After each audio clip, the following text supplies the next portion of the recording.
Welcome to Work Life by Design. I'm your host, Mel Marsden. If the last few years have taught us anything, it's that change is inevitable and we no longer need to go to work to work. As a workplace dynamic strategist and the founder of Community, I draw back the curtains on my own business, the clients and projects that we deliver, along with tapping into the knowledge and insights from academics, business leaders and champions of change. I believe that our environments have the power to positively influence our behaviour and performance, inspiring our human potential.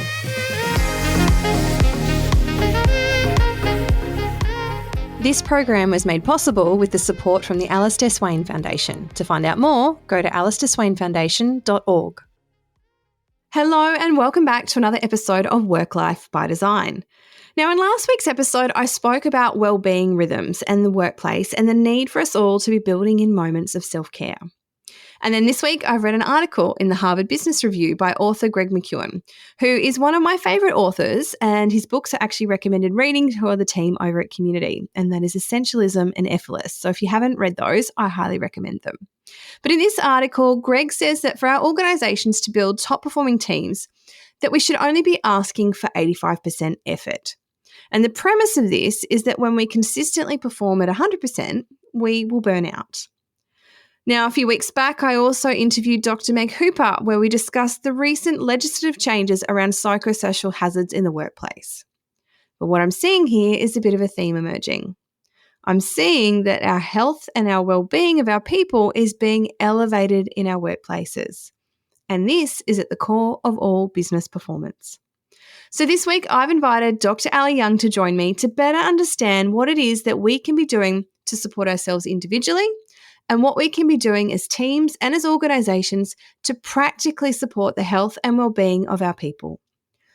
Dr. Ali Young is a health strategist who works with mums owning and operating their own health practices. After recovering from burnout herself in 2019, she then wrote a book about it and has become passionate about supporting other health practitioners, particularly mums, to navigate those same stresses with a different outcome.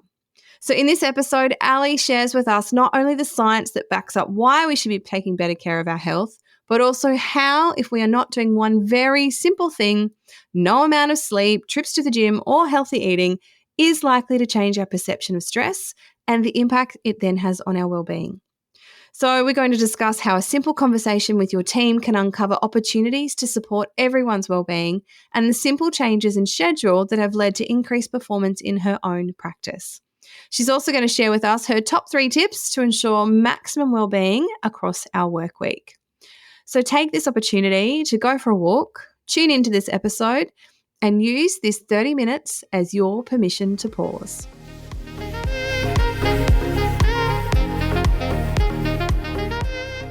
So today I am joined by the lovely Dr. Ali Young. Thank you so much for joining me here again today, Ali. Well, thank you for having me, Mel. I am very excited to be here today. So you were with me back on the podcast. It was actually episode 79 and you joined me with Angela Lockwood and Dr. Christy Goodwin, and we were talking about work life and mumming. So I can't believe it was that long ago because we're in like 130 something now. So oh my gosh, that's ages ago. I know, so many moons ago. But I have invited you to come and join me here again today because last week's episode that I talked about was talking about self-care, health and wellbeing rituals within the workplace. And so I thought, who better to come in and talk to us from a more scientific and health professional side of that conversation than yourself. So thanks for coming in and doing that with me. So you're a health strategist and you work with mums who are operating health practices.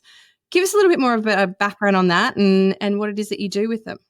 Yeah, so I sort of stepped into this field of working with working mums 3 years ago, and I actually have a book out, Work Mama Life, all about the ways that we can get that balance of working mum life and business life. And in doing that and hosting my online courses, I realized, you know what, there's the women who are doing the working mum juggle, and then there are the health professionals who are women who are doing the working mum juggle and trying to support everyone else as well. So I realized that with my many years in practice, I would love to support those business women who are also working mums and trying to make it all happen for them as well.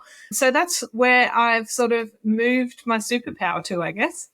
Oh, I love that. And I know, having seen the inside of your Work Mama Life courses and what's in there, and having known you for a few years now, what you're doing, I think it's fabulous. So I can really see how you're supporting those women who are running those practices, trying to keep all the balls in the air and being able to deliver on that. And no doubt everything that you're going to share with us today is going to be relevant for anyone, whether you're in a health practice, whether you're running your business, or you are just, someone working out there in the world and trying to juggle all of the things. So one of the things that I want to understand a little bit more about is, obviously, with the work that I do, I engage with a lot of teams, a lot of leaders, and I see a lot of common themes around what's working and what's not working. As a health professional working with different organisations, what are you actually observing? What are you seeing? And what are some of these common problems that many organisations and individuals are facing?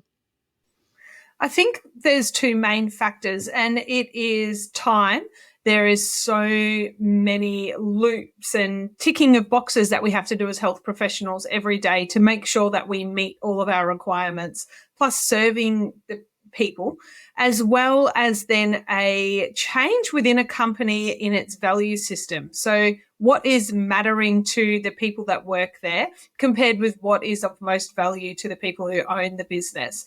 And we're seeing a big discord. I think COVID has given working mums a huge shift in their ability to prioritize what really matters to them. And where we used to go to work because we loved working and we made that our 100% priority, I'm now seeing a shift within mums specifically, that they are loving their family life and realizing that work is great and I love my job, but it's not my everything. So we're seeing a bit of a discord. We have an expectation that people will show up for work a certain way, but workers going, no, look, I love my job and I want to be here, but it's not my everything anymore. And that's creating a little bit of a team change and challenge that we're seeing too. Yeah, I can imagine that. And I know that even for myself going through this, I think COVID has given us all a little bit of perspective around, I think we got so buried in our work that was our whole world. But it has given us that shift. It's become more about a lifestyle and a work as a means to an end. And what are you seeing as the response to that from organisations? Because are they feeling that this is no longer getting them, employees aren't as committed as they were before, or they're just not prepared to do the stupid hours or put in that extra, 10% to get to the outcome? What are you seeing? I am seeing a lot of, particularly in health practices, people choosing to employ more staff but decrease the loading within each individual staff. So in the long run, we're seeing that they are able to still maintain a profit level that is similar, because their team might be bigger, but they are able to just spread that out so that they can meet the lifestyle requirements. Young people won't join a health team if they're not given the lifestyle that they want. They'll just go and find somewhere else, because people are starting to really wake up to that. So they have to feel supported, and they really do need to, find somewhere that gels for them, I guess. Yeah, that's really interesting. So there's some other research and data that I've seen around that, and it's called fractional employees. And so they're coming in at those leadership levels even, and they're coming in and working 2-3 days a week for this organisation, bringing this very unique and specific skill set to this sort of task. But they're also doing the similar thing in another organisation for another few days or hours a week as well. So they're getting that opportunity to bring their very unique skill sets into an organisation and do a very unique requirement. And I know that in my own business, the way that we've restructured things as well is I'm doing something very similar, as we're hiring for very specific talent, but we're not employing those people. We're using them as contractors or on short-term project engagements. That whole model has shifted. And I think, COVID's got a lot to do with it. And it sounds like it's happening very similarly in the health professionals as well. Yeah, I'm absolutely seeing that. Even to the way people run their front desks, like a traditional front desk is you have one or two people at the front desk answering phones and face-to-face, and that's definitely still happening. But instead of having the downtime with that, they're often employing a VA to do components of that work or automations within their system. So they're saving some financial cost there because they can create automations that do the job of people sometimes. But it is definitely altered in, that employment status too. That's a really interesting way that we're starting to see technology start to influence the way that we're working and how work is changing. And, that's taking away some of those mundane tasks. So no doubt the stuff that is happening through automation or is being outsourced is more of the data entry, it's the scheduling, it's all of those back end operations that, computers and technology can now take care of. And that's leaving that human piece is the piece that, who's there to greet and say hello and welcome our people in. And that's exactly similar to what's happening in the corporate world as well. So it's really interesting to see how that's actually translating. And I think it's really positive because instead of being stuck behind a computer, we know that we take a phone call, we put an email address in and they get automated emails prior to their first visit and their second visit and their third visit. So that's all fine. And it allows my mirror neurons and your mirror neurons to have a conversation with the people walking through the door, allow all of the energy and allows the staff to be energy aware enough to be able to project themselves in a way that provides that loving service as the first technique. And if we have that envelope of kindness when people walk through the door, that's worth more than any person who answers the phone in a gruff tone or anything like that. Yeah, absolutely. And I think that's a really interesting context when you put that like that, is that they are then able to really focus on what their core responsibility is rather than being distracted or conscious of something else that they've got to go and get done that is taking them away from what it is that we really want them to be doing. Now, one of the conversations that I've been having a lot lately is that, typically health and wellbeing has been something that has been an individual responsibility. It's my responsibility to make sure that I'm fit, I'm healthy, I'm well, that I'm, eating properly, I'm getting enough sleep, I'm doing all the things that I need to be doing. And that still is a responsibility of me.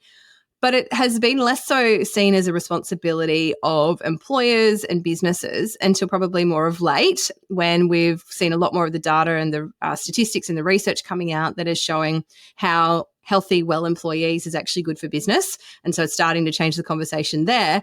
But the other thing that's happened, of course, is the psychosocial hazards at work, the new code of practice that's come out as well, which has really put a spotlight on ensuring that organisations are making sure that their employees are fit and healthy and well and safe at work.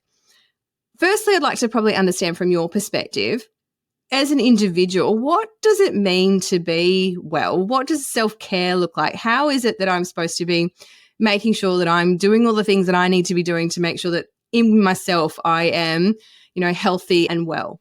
It's a great question. And you know what? It's a great viewpoint to bring from the business owner's perspective into the individual perspective. For me, it really boils down to the fact that our brain it cannot multitask. Our brain is designed to work in a very specific way, and that is task by task by task. And be that task breathing, digesting food, having a conversation, regardless, it is a task-oriented machine. And that machine needs rest. And we found that we were getting the creep of being on all the time. And I think that this has been widely spoken about. So we don't really need to go into great detail, but we know the constant notifications. My phone just buzzed at me then, and it automatically takes your brain away from what you're doing into, oh my gosh, well, who's contacting me? And then we get this onness in our nerve system. So our nerve system continuously turns itself into on mode, and we get an alteration in our vagal complex. So our vagus nerve is our nerve that allows us to calm down and also respond to sympathetic stress responses. And if it's on all the time, if we are finding we can't calibrate that properly and get our rest in an efficient place, we can eat all the food that's good for us and we can do all of the walking and drink all of the water, but none of it is going to change the way that our brain is perceiving our environment and how things are. So the best thing we can do for our self-care is to allow our brain the space to recalibrate. And so moving from those 60 and 80 and 90-hour work weeks back to work weeks where we get a beautiful space and an ability to connect with ourselves and with other people around us actually gives that healing complex that naturally resides in our body the ability to go, okay, I can heal and then I can do this and I can digest that healthy food and everything is going to be okay again. So it doesn't matter how many long baths I take or, making sure that I eat all the best of food or getting out and running around at the gym. The best thing I can actually do is give myself some space to rest and digest, really. Pretty much. No, there's lots of ways you can hack it. Like you can have cold showers or immerse yourself in cold water. You can sing low toned things so you get like that throat activation going on. You can have good gut health. Good gut health actually feeds back into this system. You can make sure your spine's functioning well. I mean, I'm a chiropractor and we know that that influences the perception of stress within our system if it's not moving in the way that it's designed to, because it goes, oh, hang on, if I can't turn all the way that way, what's going on over there? Is there something I need to be aware of? So it heightens the stress response. There's lots of ways. There's lots of ways that we can do that, but having space to figure out what they are and being what's called interoceptively aware, which is aware of how our body is functioning inside, which is why the question of what do I need today is really important to be able to give yourself the space to answer that. That's, I think, the best level of self-care we can have. What do our workplaces look like when we no longer need to go to work? As organisations navigate a new frontier, struggling to work out what's next in today's hybrid and distributed world, how can we leverage one of our greatest assets, our workplace? My book, The Next Workplace, Designing Dynamic Environments that Inspire Human Potential, will show you how to leverage your workplace to attract and retain talent, increase employee engagement, and elevate employee experience, plus deliver bottom-line returns on your investment. The Next Workplace is the ultimate playbook. It will inspire your thinking, show you how to unlock the data in your business, provide you with the resources to build your business case with confidence, and reveal the proven frameworks and practical tools to align, enable, and inspire the human potential within your organisation. So, to grab your copy and begin to reimagine your next workplace, head over to my website, melissamarsden.com.au/book. So when you talk about having that space, are we talking about having that space every day, throughout the course of the day, once a week? Like what's the optimal kind of way that should be introduced into the day? I like to do a few things. The first one that I think is great is just when you wake up, before you reach for the phone or whatever it is you rush out of bed to do, unless you've got children demanding you, because then we don't always get that space. Just a few minutes of breath and feel your body. Where am I at? And I mean, by a few minutes, I generally do 30 seconds. So it doesn't have to be a long time. I really think that the triple W concept, so if you are specifically in an office, which is every hour, water, walk, or window. So you actually get up out of your chair, you move your body, you look out a window or preferably walk outside and you drink some water. And that's a nice way to just check in with your body. And that, again, it doesn't have to take very long. It's just a matter of changing the way your brain is engaged in activity. And then at the end of the day, setting aside some time. I love to turn my screen off half an hour before bed and lying in bed. And I do just a very simple breath work. My husband listens to meditation as he falls asleep every night. So just something to slow your brain into the rhythm of sleep. And that gives you that sense as well. So it sounds like a lot, but in all essence, it's probably 40 minutes out of my day broken up into little actions. Yeah, some of the things that I've been, thought of is when you're sitting at the traffic lights, when you're driving, take that time to use those breathing activities. So kind of, I suppose it's that habit stacking concept of, whenever there's something else that triggers you to do that, that's a really good way to kind of introduce it, and it takes those micro moments so that you're not having to take the 40-minute chunk all at once. Yes, exactly right. Exactly right. And I think the concept of mindfulness only came from a 1-hour meditation sitting by the ocean in stillness with your legs crossed and your hands in front of you is completely out of the window now. Like, we would all like that, but let's be realistic. I know, right? We're working mums. We run businesses. That's not going to happen. And so let's just make it work as best we can. Yeah, great tip. So that all works for us as an individual. Where is that sort of adding value back into the organisation? Where have you seen ensuring that your employees are well and are healthy? How is that actually benefiting the operation and the performance of the business? Yeah, okay. Great question again. The way that it's worked for us, we have had to create our booking systems around break time. So we used to create our booking system around times that suited the people who are coming to visit us, which makes sense, right? You would go, I'll go to that person because I know they're open at 7:00 at night.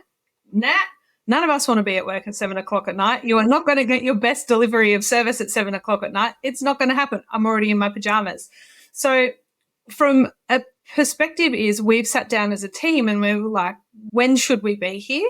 how can we make that work? And when within our day, we have sprints and we have slow parts. So we always start our day with sprints. And for us, a sprint is where we see people for return visits, because we don't have to dive deeply generally into histories and things like that. And then we set aside specific times our brain can switch from fast mode into slow thinking mode. And we do that in the middle of the day. And then we go into sprints again. And then we have complete rest time. And then we do that process again. And that process can work for everyone. And it's down to habit stacking, and it's down to scheduling your day, knowing when your brain and your body work at their peak, and setting that up that way is really, really important. The other way is that we know that the staff members might have their own health challenges. And so we have one, and she gets very, very tired, fatigued due to post-viral things. And so she can do a full day, and then we actually schedule her an entire day off where she can go and do the self-care things that she needs. And then she does half days the rest of the week. So we start out strong after she's had a full weekend to fill her cup, and then we just change the patterning of that. And we've just had to change the way that we schedule people in, and she still gets, 30 hours contact with people in the practice, but it's altered the framework with which that's given out as well. Yes, it's really interesting that you do that, because there's a conversation that's happening there, and that's around, when are we working best as an individual? How is that working in with our chronotype? So basically, you haven't explained this, but I'll get you to explain chronotypes because you'll do it much better than I will. But the other thing there, it's about coming up with those team rhythms. And I really like the idea of how you sort of time block there in terms of bringing all of those similar tasks, activities, brain function requirements, and clustering those together in terms of those quick return visits, because I'm not having to think too much. I already know this person. I've built the rapport. I know what I need to do. And I just, follow the same sort of process. And then your slow time is when you've got to dive deep and you've really got to build that connection. You've got to understand history. There's a lot of work that goes into that. And then you've got your rest periods.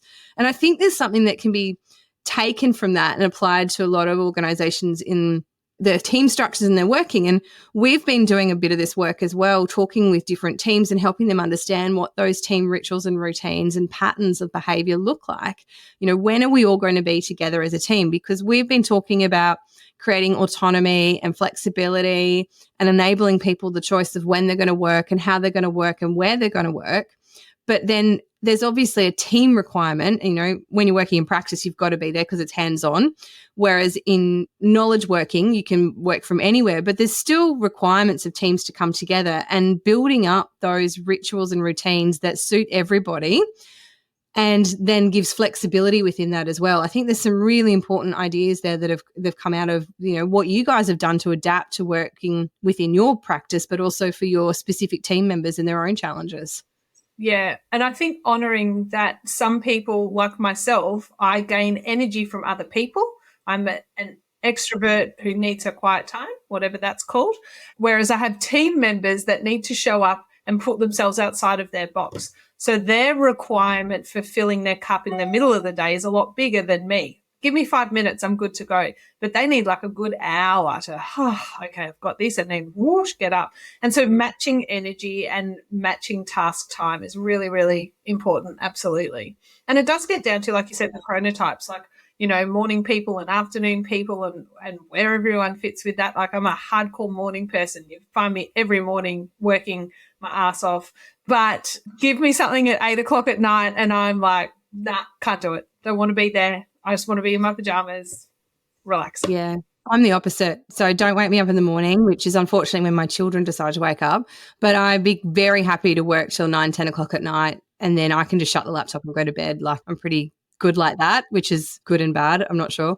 But it's probably good because it means that you're not going into that with a heightened nerve system. So yes, you work better at that time of day, but it's not like that is creating a heightenedness, which is impacting on your sleep. So that's good. I think that's absolutely fine. Not. Head hits the pillow, I'm out, I'm asleep until the kid wakes up, so I'm good. So I like that example you gave about how you've structured your employees' workload throughout the week. And there was an article that I read this week, and I know that you've read it as well. It was in the Harvard Business Review, and it's an article written by Greg McKeown, one of my favourite authors. He wrote Essentialism and then followed up with the book Effortless. his concept in this particular article was about asking employees to only work to 85% effort. Now, it's quite a bit of a paradox here, because what he's saying is that when we ask people to work to an 85% of their effort, we're actually going to get a much higher performance out of them over the longer term. Can you give me your take on this and sort of help us understand what he's actually trying to say there? I think what he's trying to say is that if we try to run at 100% for a large portion of our week, we are going to fall down at some point. So if we show up 100% go, go, go all the time, we'll end up in a stage of burnout, ill health, high stress, whatever it might be. Whereas if we do 85%, then we are still giving ourselves that space for that polyvagal change that we need to have happen. And we are giving ourselves permission to go, today's not the day for that. And maybe that permission to pause is a really key element of this, because there are some times, and female cycles specifically, that permission to go, no, today is the day where the knowledge work is really going to be hard for me. Let me do my admin tasks. Let me do the other things that I can do. And then that will shift and change probably by tomorrow or the next day. So 85%, I think, is a really great way forward, actually, because no one can go at 100% all the time. It's going to break, for sure. Yeah. I liked that analogy that he'd given there. And he actually used an example where, professional athletes, and they say, don't grit your teeth when you're running. And the reason being is because you're holding all that stress, it goes down through your body, and it actually goes all the way down through your main body and into your legs, and it impacts on your performance. Whereas if you relax, you're actually able to do it much more easily. And it's actually a really interesting concept when you think about it. If you think about tensing up, even just sitting at your desk versus relaxing, how much more comfortable does that feel? And how much more productive in like that energy flow do you feel by just even making that very simple conscious change? Yeah, exactly right. And if we're promoting a sense of ease within the workplace, I think that that's going to foster that ability to be calm and centered as well. Now, when we're talking about that 85%, and there's been the conversations around the 4-day work week and, how that's impacting on productivity and people's individual performance and wellness, is that are we starting to look at that in terms of this context here, or should we be looking at just allowing that space throughout the day, or, what's your view on that? My view is a 4-day work week is amazing. And if we can make that work for everyone, it would be an ideal scenario. 4-day work week, 2 days on, 1 day off, 2 days on, 2 days off. So I take Wednesdays off every week and work Monday, Tuesday, Thursday, Friday. And I've done that since my burnout, which is what my book was about, is how do you recover from burnout? And it's about recognizing that your brain can't go at that pace anymore. And I think as employers, making sure that you give space for your team to recognize when they are feeling that they're getting there, providing them with the knowledge so that they can say, hey, I am feeling like I'm in overdrive all the time. Okay, well, we need to change what's going on for you. And I think it will depend on the individual. Some people might find a 4-day work week, but finishing at school pickup time every day decreases their stress load so much, because they can then pick their kids up and do that stuff that feels that family side of their cup is really good. Or some people might find the 4-day work week in a traditional sense where you're at work for 4 days and you've got a day off works really well as well. But I think it is the future moving forward, and I don't think the human race can continue to put themselves in this level of stress and high volume of output without it impacting on things. And I don't know any research behind this, but I'm sure lifespans would be decreasing, because there is no way that the human body can continue at that level of stress anymore. Yeah, and I suppose it's really interesting if we go back and we look at where the 5-day work week came from. It was back in 1920 with Henry Ford, and we were working in a completely different era. We're factory workers. We were just doing repetitive, laboursome tasks. Yes, our bodies were burning out, but now we're working in a very high-paced world. We've got technology, there's all of the data and statistics around the amount of data that we're consuming on a daily basis. Just in terms of our sensory overload, surely that's all contributing to it, and hence the reason that we're now having to reconsider what our work life looks like. Yeah. And even down to, like, we have a group chat on Facebook, like, that we all subscribe, like, we're all in my team. And there are times where that pings, and I preface it with, I don't expect anybody to respond to this, but it's still pinging. And so my research tells me, actually, you can't even do that anymore. Like, you can't send a message to your team because it's the time that works for you, because you're actually going to be creating an expectation that they should be on at 10 p.m. at night or at 7 a.m. or 5 a.m. when I send all my emails. So I think that we're starting to get a really good awareness around segmenting our time. And when we turn things off, we've got to turn things off. And I don't know if we need to create software. It probably is, where we write all our emails and do all our messages at the time that suits us, and then they get scheduled to send at an appropriate time for everyone else's brain health as well.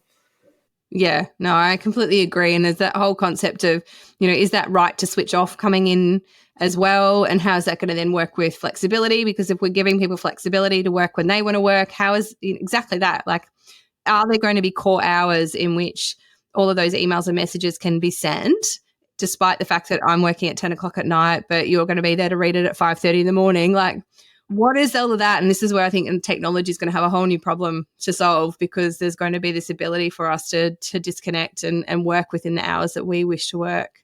I think so. I think it needs to happen. My husband's moving into a fully flexible role next week. And so we've been having conversations about curating his ideal week and what that might look and feel like for him. And there is an expectation of core hours of work, but also he's working with people in America and in The Hague. And so the hours are like, there's one meeting scheduled fortnightly at 11 p.m. at night.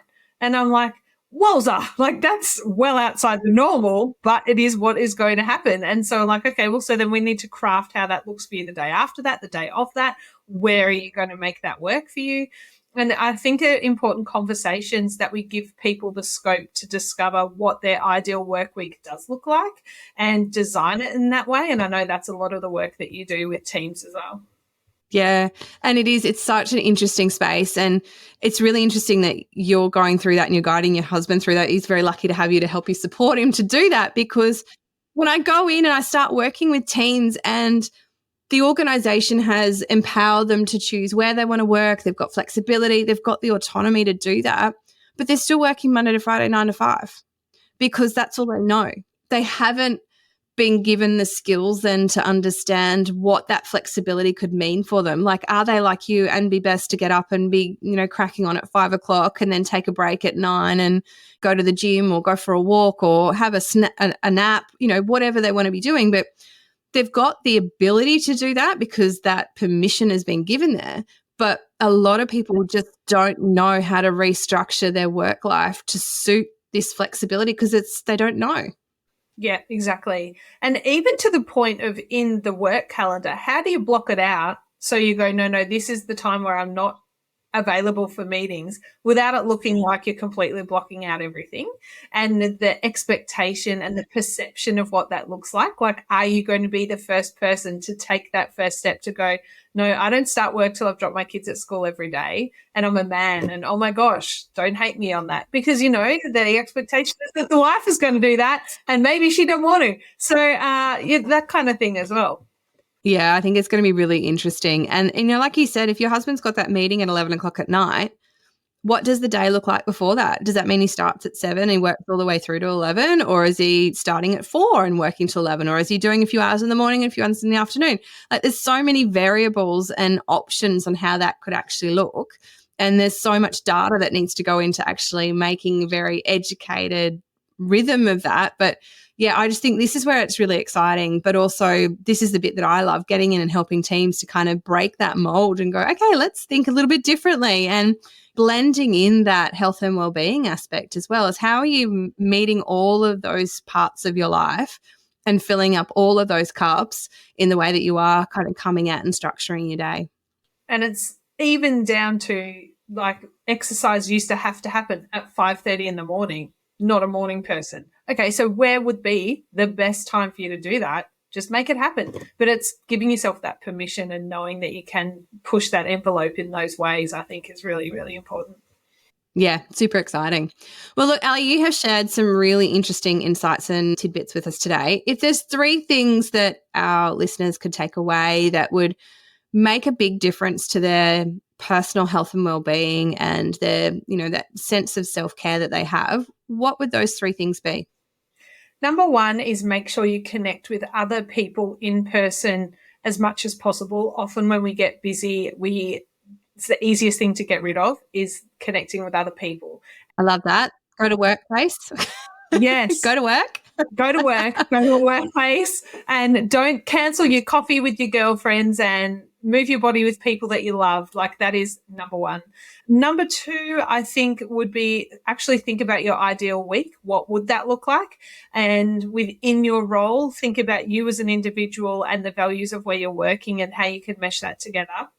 And number 3 would be purposeful creation of calm space. And that can be in 2-minute intervals or 20 minutes or 40 minutes or however that works for you. But daily putting that in is going to actually be life-changing and help you prevent that burnout from becoming such a big issue in the future.